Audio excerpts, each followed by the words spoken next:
Champions trophy के सिलसिले में आईसीसी का वफ्द नेशनल स्टेडियम कराची पहुंच गया। वफ्द के दौरे को खुफिया रखा जा रहा है। वफ्द में ब्रॉडकास्टर और दीगर अमला भी शामिल है। पीसीबी के डायरेक्टर इंटरनेशनल उस्मान वाहिला समेत दीगर मौजूद हैं। मजीद जानेंगे डॉन न्यूज़ के नुमाइंदे इमरान सिद्दीक से। इमरान, आईसीसी वफ्द के दौरे का मकसद क्या है और इस दौरे को खुफिया क्यों रखा जा रहा है?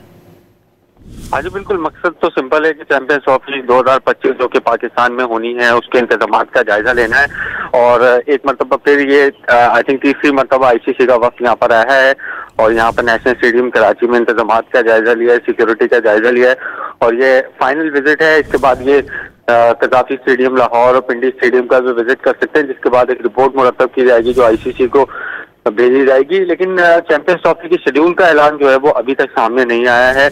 बाकी जो पीछे तैयारियों का काम है वो जोरों शोर से जारी है। आईसीसी के विजिट हो या नेशनल स्टेडियम कराची है, तमाम स्टेडियम्स की तज़ीनो और आइश का काम हो, लेकिन जो चैंपियंस ट्रॉफी का शेड्यूल है वो अब तक सामने नहीं आ सका है। जी बहुत शुक्रिया इमरान सिद्दीक इन तफसीलात के लिए। चैंपियंस ट्रॉफी के सिलसिले में आईसीसी का वफ्द नेशनल स्टेडियम कराची पहुंच गया है। वफ्द के दौरे को खुफिया रखा जा रहा है।